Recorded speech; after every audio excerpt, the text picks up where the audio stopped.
Hello guys, welcome back to my YouTube channel.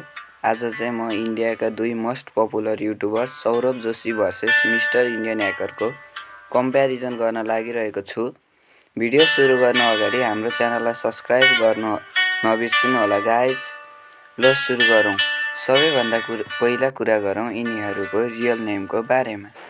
Saurabh जोशीको real name Saurabh Joshi नै हो भने मिस्टर इन्डियन ह्याकरको रियल नेम दिलराज सिंह रावत हो। यिनीहरूको एजको कुरा गर्नुपर्दा सौरभ जोशीको रियल एज 26 इयर्स हो भने मिस्टर इन्डियन ह्याकरको रियल एज 30 इयर्स हो।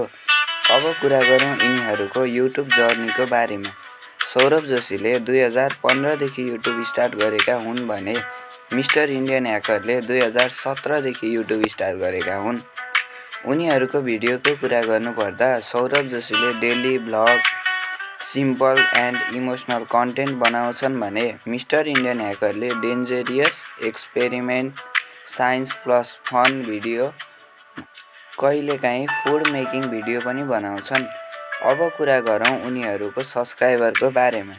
सौरभ जोशीको सब्सक्राइबर 38.7 मिलियन रहेको छ भने मिस्टर इन्डियन ह्याकरको 48.7 मिलियन रहेको छ।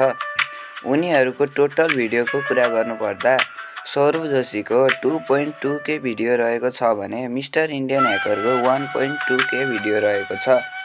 अब कुरा गरौँ उनीहरूको मस्ट भ्युड भिडियोहरूको बारेमा।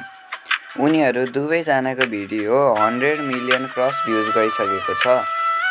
उनीहरूको युट्युब इन्कमको कुरा गर्नुपर्दा सौरभ जोशीको लगभग $60K देखि $150K रहेको छ भने मिस्टर इन्डियन ह्याकरको $70K देखि $150K रहेको छ।